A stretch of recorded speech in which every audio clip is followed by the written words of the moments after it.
अस्सलाम वालेकुम दोस्तों। अरशद शरीफ, जैसे कि आपको मालूम है कि जब से पाकिस्तान में रजीम चेंज हुआ है, इस वक्त से बहुत सी स्टोरीज़ कर चुके हैं रजीम चेंज पर, और रजीम चेंज सेमिनार से भी खिताब कर चुके हैं। आज एक दफ़ा फिर से दोस्तों उन्होंने एक ऐसी स्टोरी शेयर की है जिससे आपको मालूम हो जाएगा कि वेनेज़ुएला और पाकिस्तान में क्या फ़र्क है, वहाँ बगावत क्यों नाकाम हो गई थी और पाकिस्तान में क्यों कामयाब हुई है, जिसके नतीजे में एक ऐसी हुकूमत को घर भेज दिया गया जिस पर कोई भी करप्शन का इल्ज़ाम नहीं था। एक ऐसी हुकूमत को घर भेज दिया गया जिसने पाकिस्तान की मईशत को ऊपर उठाया था और रिकॉर्ड एक्सपोर्ट्स हो रही थीं। तो इस स्टोरी में अरशद शरीफ ने सब खुलकर बता दिया है, और साथ ही आगे चलकर आपके साथ अमेरिकी सदर बाइडन और सऊदी अरब पर भी बात करेंगे कि इस पर इतनी तनकीद क्यों हो रही है जो अमेरिकी सदर ने सऊदी अरब का दौरा किया है। यहाँ आपसे दोस्तों आज का एक सवाल भी करते चलें कि अमेरिकी सदर जो बाइडन सऊदी अरब के दौरे पर पहुँचे हैं, वहाँ उनका इस्तकबाल किसने किया। आपके ऑप्शंस हैं सऊदी अरब के ट्रांसपोर्ट के वज़ीर ने, नंबर 2 गवर्नर मक्का ने, या फिर सऊदी वली अहद ने। आप अपने जवाब नीचे कमेंट्स में दे सकते हैं, इसका जवाब आखिर में बताया जाएगा। सो बात हो रही थी वेनेज़ुएला की कि वहाँ पर आखिर अमरीकी मुदाखलत कैसे नाकाम हो गई और पाकिस्तान में कैसे कामयाब हो गई। इस पर अरशद शरीफ ने एक ज़बरदस्त रिपोर्ट पेश की है, आपको बताते हैं। अमेरिका का वेनेज़ुएला में रजीम चेंज का मंसूबा क्यों कामयाब नहीं हुआ।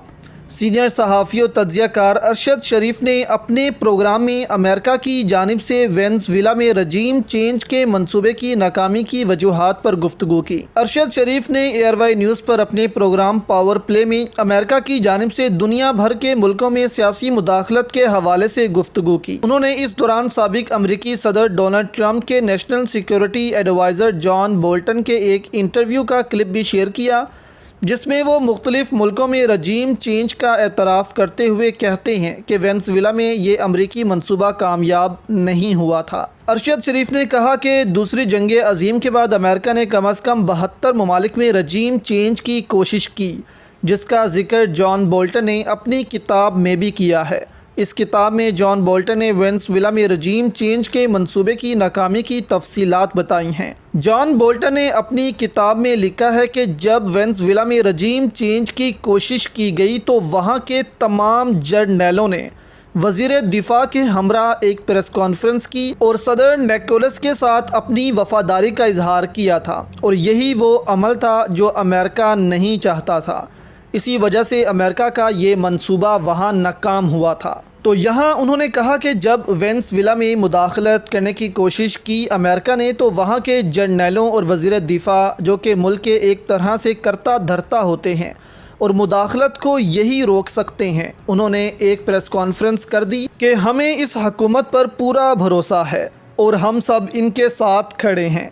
अब अमेरिका को उन्होंने साफ जवाब दे दिया कि हम रजीम चेंज में कोई साथ नहीं देने वाले। लेकिन जब ये बात पाकिस्तान पर आई तो हमारे इदारों ने कहा कि हम न्यूट्रल हैं।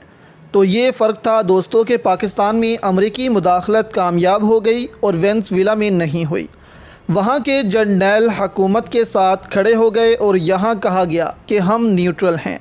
इस पर दोस्तों कल इमरान खान फिर से बरसे थे न्यूट्रल्स पर, और उन्होंने कहा कि मैं न्यूट्रल से पूछना चाहता हूं कि जब घर में चोरी हो रही हो तो चौकीदार कैसे न्यूट्रल हो सकता है, और जब आपको पता था कि इस वक्त मुल्क में मुदाखलत हो रही है तो इसको क्यों नहीं रोका गया, क्यों इसको होने दिया गया, और पाकिस्तान में एक ऐसी हुकूमत को बिठा दिया गया जिस पर अरबों रुपए की मनी लॉन्ड्रिंग के इल्ज़ामात हैं और वो इस मुल्क को लूट कर खा रहे हैं, पाकिस्तान की मईशत को नीचे लेकर जा रहे हैं। हमने पाकिस्तान की टेक्सटाइल इंडस्ट्री को उठा दिया था और उन्होंने आते साथ ही इसको बिठा दिया है। तो ये एक सवाल इमरान खान ने कल न्यूट्रल से पूछा था।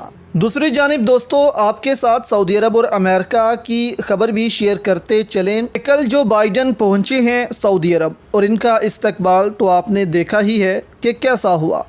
सऊदी बादशाह उनको लेने आए ना सऊदी वली अहद एयरपोर्ट पर, और गवर्नर मक्का को भेजा गया उनके इस्तकबाल के लिए, जिससे अरबों ने भी आज दिखाया कि अब तुम्हें हमारी ज़रूरत है, हमें तुम्हारी नहीं। और वाकई अमेरिका को ही इस वक्त सऊदी अरब की ज़रूरत है और पाकिस्तान को सीखना चाहिए कि अमेरिका को काबू कैसे करना है।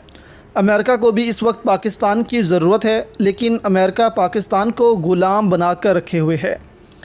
इस दौरे पर तनकीद भी की जा रही है यूरोप में कि सऊदी वलीअहद ने सहाफ़ी जमाल खशोगी को कत्ल करवाया और आप इसी से जाकर मिल रहे हैं। अब क्या किया जाए, अमेरिका की मजबूरी है। अमेरिका ने सस्ता तेल करवाना है ओपेक ममालिक का, पैदावार को बढ़ाना है ताकि रूस के तेल का मुकाबला किया जा सके, क्योंकि अब तो ब्राज़ील भी रूस से डीज़ल की डील करने जा रहा है।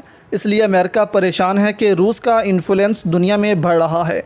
दूसरी जानिब अरब भी इसका फ़ायदा उठा रहे हैं और जो बाइडन को इनकी औकात याद करवा रहे हैं, क्योंकि सऊदी अरब को मालूम है कि ये वही जो बाइडन है जिसने आते साथ ही सऊदी अरब पर असले की पाबंदी लगा दी थी। और अब हमारे